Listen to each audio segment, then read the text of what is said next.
Opinions and stories around the game we love, told by your favorite storytellers. Stay up to date with all things cricket. Subscribe to Cricbuzz's YouTube channel and press that bell icon now.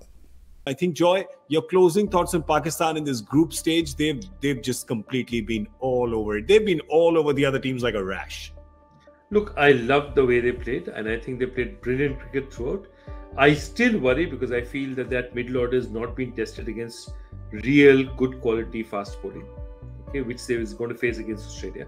So that's the one thing that you worry about. You think about that and say that if Australia is going to bowl that sort of half length out here, are Shoaib Malik and Mohammad Hafiz, the likes of them, going to find it this easy?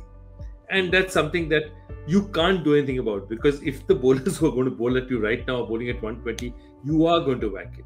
So it's not a problem that they could have solved at this stage, but every box that they could tick, they've ticked. Yep. And now it's something that I didn't think they would. Yeah. And something I didn't think they would.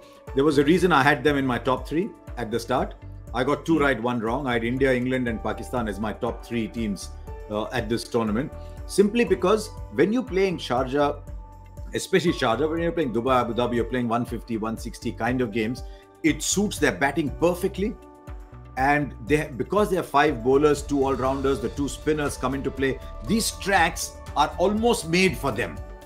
Yeah. So sometimes you see events conspiring to come in your favor. And that is what started to happen when the tournament moved here. I still believe when England and New Zealand didn't go to Pakistan, it allowed them a lot more time together, allowed them to look at other players, play a lot more cricket. So a lot of things started to come together. They got some good players back in. Shoaib Malik was not in the side, if you remember. Original side, there was no Shoaib Malik. He came in as a replacement.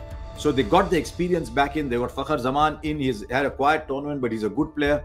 So a lot of things started to happen, and then you start to say, okay, are they likely to play England in the final? I know Australia is a tough semi-final opponent.